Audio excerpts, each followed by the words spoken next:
Let's now welcome to the show Christian Jack, still out in Vancouver, but we know it was the last training day, KJ, for the Canadians on Canadian soil before they make their way to the United States.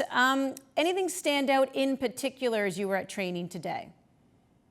Well, it was a wet one for the first time in 14 days out in Vancouver. Some of the journalists were joking that Vancouver was crying as Canada departed the West Coast.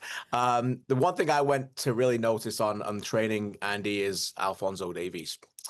It's been 462 days since Alphonso Davies took the pitch. If he gets to play on Sunday in the last 32 of the World Cup at the same stadium, obviously where he suffered his ACL injury at SoFi Stadium. And I thought, to me, it was one of those areas where, you don't get to see a lot in training when you come in. We get to interview a couple of players. They watch about 15 to 20 minutes of training, and that's really what you can take out of it. But immediately right away, what was noticeable was that Jesse Marsch was having a long discussion with Alphonso Davies. And right before they started the training, Alphonso Davies did a few sprints by himself. I heard one of the trainers say, "How you feeling?" He goes, "I'm good."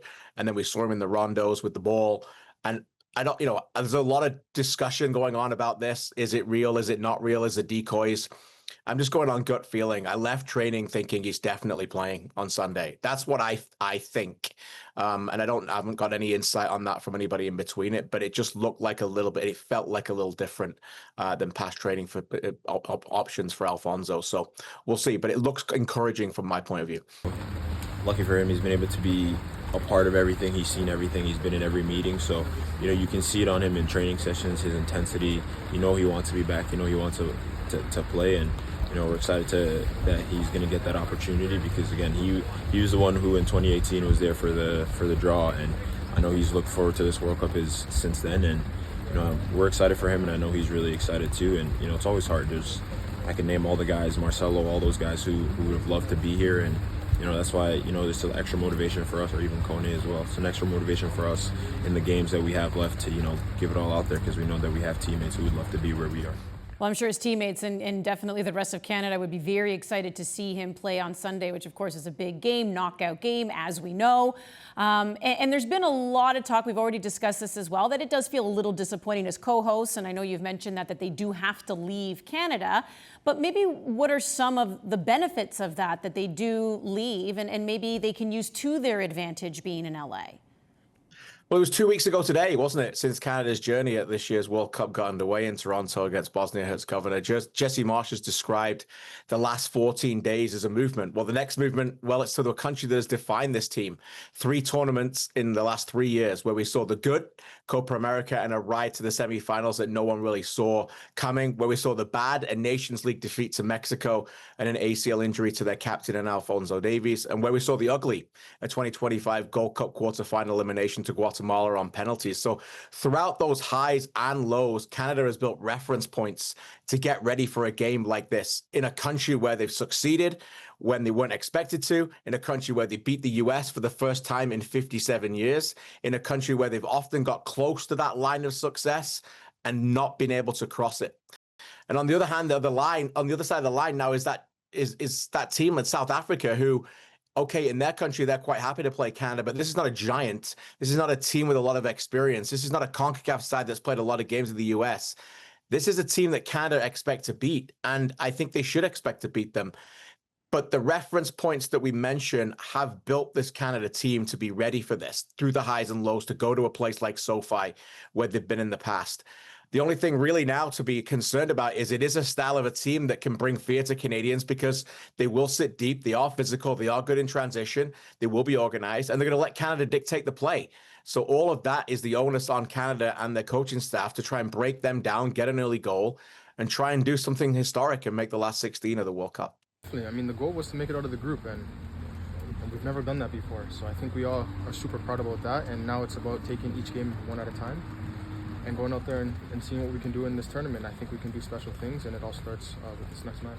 Tejan, you've done a lot of traveling in the States in the past. That's some real highs, obviously, with Copa America. When you look back at those times under Jesse, what was it about the team when they were so successful that you want to replicate again? What was a successful team in a tournament for you? Yeah, just being around each other, being locked in, all the outside noises is not going to affect us or anything like that. We're just all around each other, and that's the most important thing. It's trusting ourselves and what we have within this team. You look back and you look at the things we've done well, the mistakes we made, and you just have to learn from those situations. But now those are in the past, and those don't matter no more. And now the only thing that matters is this next game against South Africa.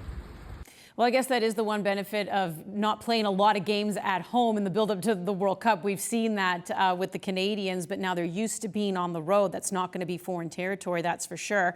But there is still a game being played in Vancouver. You're going to be attending it later tonight, and that's going to be New Zealand-Belgium. Huge implications here for both teams. Take us through that. Well, first of all, I just want to say how proud a Canadian I am of this city, Vancouver. It's been absolutely marvelous the way that they have taken on this theme of the World Cup here. Every night downtown Vancouver, there's a different party. It's a different color. It's a different country that's being celebrated. It's not just about the games on the field. It's the festival feel that has been embraced by this city. And they've been blessed with some brilliant games. Obviously, 2 games that Canada will forever remember. One for the good, one for the difficult. The brilliant match and the big upset from Australia, winning that first game. Egypt winning their first ever game in the World Cup. Mo Salah celebrating on the streets of Vancouver, a giant being lifted on the shoulders of some of their fans in the streets of Vancouver. Who would have saw that? And now we get Belgium against the Kiwis in a great game that really means something in a World Cup that's lacked meaning and jeopardy, particularly in the last third of these matches in the World Cup, because of the nonsensical rule change by FIFA to change it to the head-to-head over the goal difference. We've had a lot of dead rubber, so we've had a lot of games where teams have played out knowing what they need on both sides. This is not the case tonight. This is going to be a massive clash between these teams, particularly Belgium, who have not really done much right now. They've been flattered to deceive. Their stars that have won European trophies have got to go out and deliver. And once again, we expect a full house in Vancouver. They've been blessed with great games. As I said, they get this one, and they get a couple more knockout games to come as well. Well, whoever gets to celebrate, I'm going to keep my eye on the celebration now to see if you're in there lifting anyone on your shoulders, KJ. Let's do it. Let's go. I'm pumped. All right. Christian Jack, thanks for taking the time. Thanks.